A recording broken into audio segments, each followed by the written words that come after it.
Welcome back, everybody, to Come On Outdoors. Fishing day out of Arroyo City, Texas, with a good friend of mine, George Salas. He just happened to buy this boat, and we took some time and worked on it and brought it back to life. Who knows how long it was sitting there. It's a nice little 14-foot Dargle with a 70 horsepower motor. Unfortunately, today it did give us some trouble, but whatever. And like anything else, when you go try to boat, you gotta go do some fishing.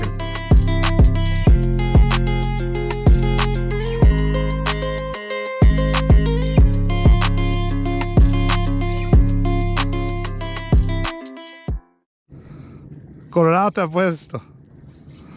¿Es Colorado?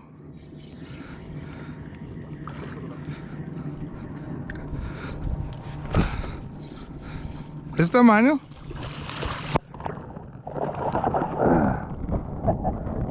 ¿Qué te dije eso? Dije, pues cada parada vamos a sacar un pescado.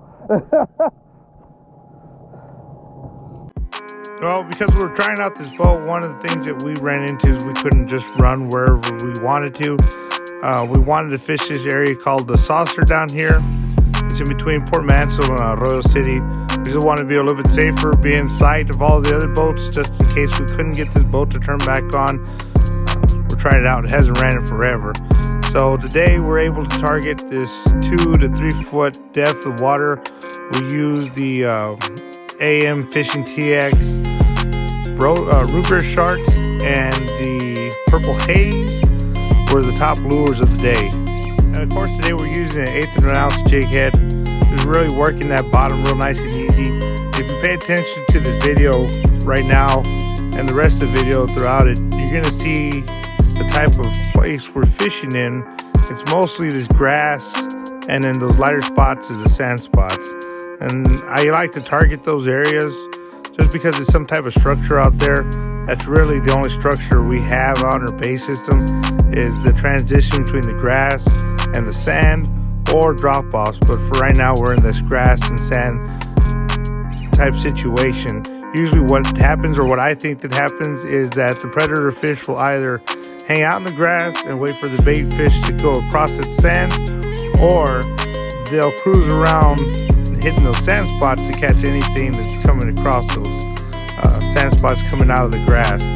And so for whatever reason it is, we tend to catch a lot more trout in those areas, although you can pick up a lot of good numbers of redfish, but trout really try to hone in on those areas. So next time you're out there fishing, definitely look for those spots where you have a good solid mixture of sand and grass. You'll definitely tear up the trout. Now, because we're fishing in this sand and grass stuff, a lot of the buddies I run with, guides and everything else, they'll run straight jig heads, not have a single problem with it.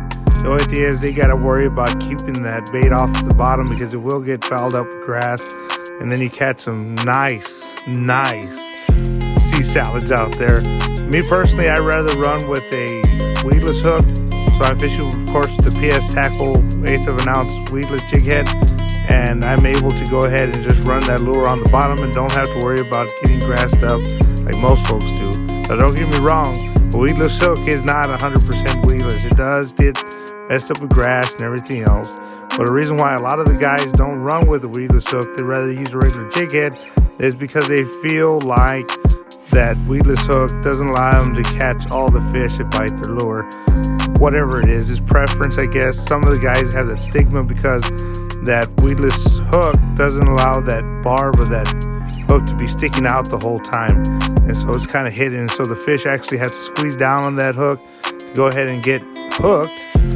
But for me, for the most part, I feel that the weedless hook is one of those things that's the most versatile thing that you can have in your tool tackle box, and should be used more often. Why guys prefer to use one or the other, that's strictly up to you, but don't knock it. As you can see, I caught this big, nice, fat, healthy trout with a weedless hook, and I didn't have no problems with it.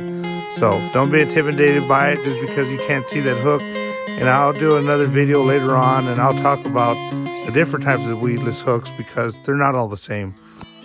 But in saying that also, I will give you some warnings or suggestions about the difference of the weedless hook and a regular jig head. You will burn through a lot more lures using a weedless jig or weedless hook than you would a regular jig head. just the way the hook goes into it. There's not a lot of surface area to be grabbed. On these PS tackle hooks, it has a little screw lock thing on the top where simply you just screw lock in that front tip of the lure and the hook goes in through the back end, and that's all that's holding that lure. So when you get a big fish and they start fighting and flopping or whatnot, that lure is going to get lost, it's going to get burnt, it's going to get chunked.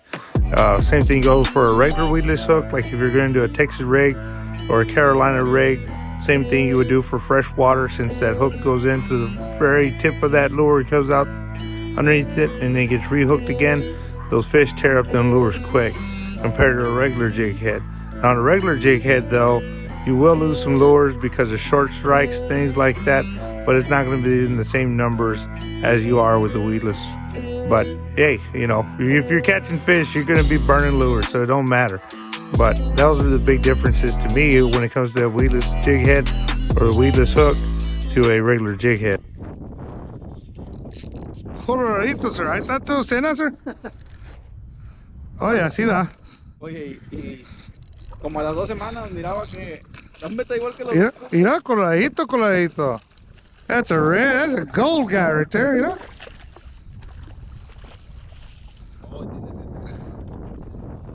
Ah, como si fuera venado. Sí. Está bonito, llama ese.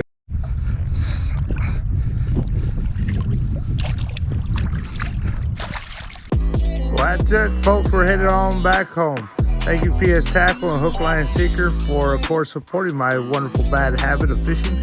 Thank you all out there for watching the video. Make sure you like, follow, and subscribe. Hopefully you learned something today, and keep on fishing.